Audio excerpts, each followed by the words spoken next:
इतिहास में कुछ ऐसे नाम होते हैं जिन्हें मिटाने की कोशिश की जाती है, जिनके सच दबाने की कोशिश की जाती है, लेकिन वो नाम, वो विचार समय से भी ज्यादा ताकतवर होता है।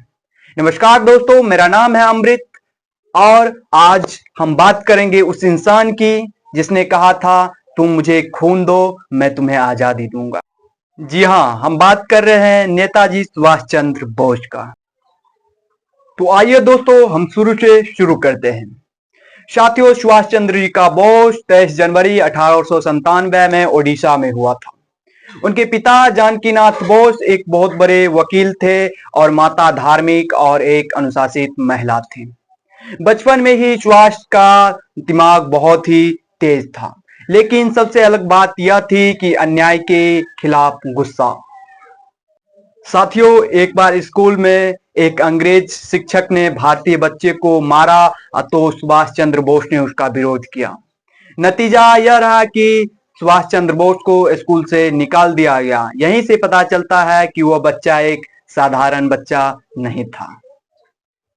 साथियों, सुभाष चंद्र बोस पढ़ने में बहुत ही तेज थे। उन्होंने आईसीएस, आईएएस जैसे परीक्षा पास कर ली थी। सोचिए, उस समय में आईएएस की परीक्षा पास करने का मतलब एक राजा बनने जैसा होता था। लेकिन सुभाष चंद्र बोस ने कहा कि गुलामी की सरकार की नौकरी करना मुझे मंजूर नहीं है और उन्होंने आईएएस की नौकरी छोड़ दी। सुभाष चंद्र बोस गांधी जी का बहुत ही सम्मान करते थे, लेकिन उनकी सोच अलग थी। गांधी जी कहते थे अहिंसा, सुभाष चंद्र बोस कहते थे शाश्वत संघर्ष। उन्होंने साफ कहा था कि अंग्रेज अहिंसा की भाषा नहीं समझते हैं। यही कारण था कि कांग्रेस में रहते हुए भी उन्हें टकराव होते रहता था।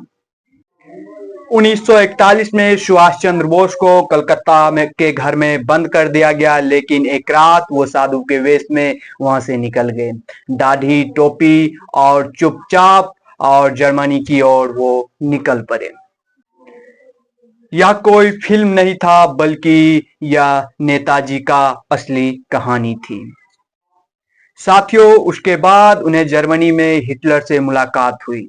बाद में जापान पहुंचे, वही उन्होंने बनाया आजाद हिंद फौज, INA। साथियों, और दिया वो नारा जो आज भी रोंगटे खड़े कर देता है, तू मुझे खून दो, मैं तुम्हें आजादी दूंगा। पहली बार किसी भारतीय सेना ने अंग्रेज के खिलाफ सीधी जंग की। नेताजी ने आजाद हिंद सरकार बनाई, अपना झंडा, अपनी मुद्दा और अपनी रेडियो। नारा दिया, दिल्ली चलो। हालांकि युद्ध की परिस्थिति बदली, लेकिन अंग्रेज की नींव हिल गई। साथियों, कहा जाता है कि 18 अगस्त 1945 में विमान दुर्घटना ताइवान, लेकिन वो सब नहीं, वो पुश्ता साबूत नहीं। आज भी सवाल करती है जनता, क्या नेताजी सच में मरे थे? कोई रिपोर्ट नहीं, कोई फाइलें नहीं, आज भी बंद है। यह भारत का सबसे बड़ा रहस्य है। नेताजी सिर्फ एक व्यक्ति ही नहीं थे, वो विचार थे, उनका संदेश था, आजादी मुफ्त से नहीं मिलती, इसके लिए बलिदान देनी पड़ती है। आज आप जब आजाद हैं तो हमें याद रखना चाहिए कि ये आजादी किसी की कुर्बानी देकर ही दिलाई गई है। साथियों, अगर आपको ये वीडियो पसंद आए तो ऐसे वीर सपूतों के लिए जिन्होंने अपने बलिदान देकर हमारे देश को आजाद किया और हम लोग आज आजाद हिंद में रह रहे हैं, उसके लिए एक लाइक, सब्सक्राइब कर दीजिए। बहुत बहुत धन्यवाद।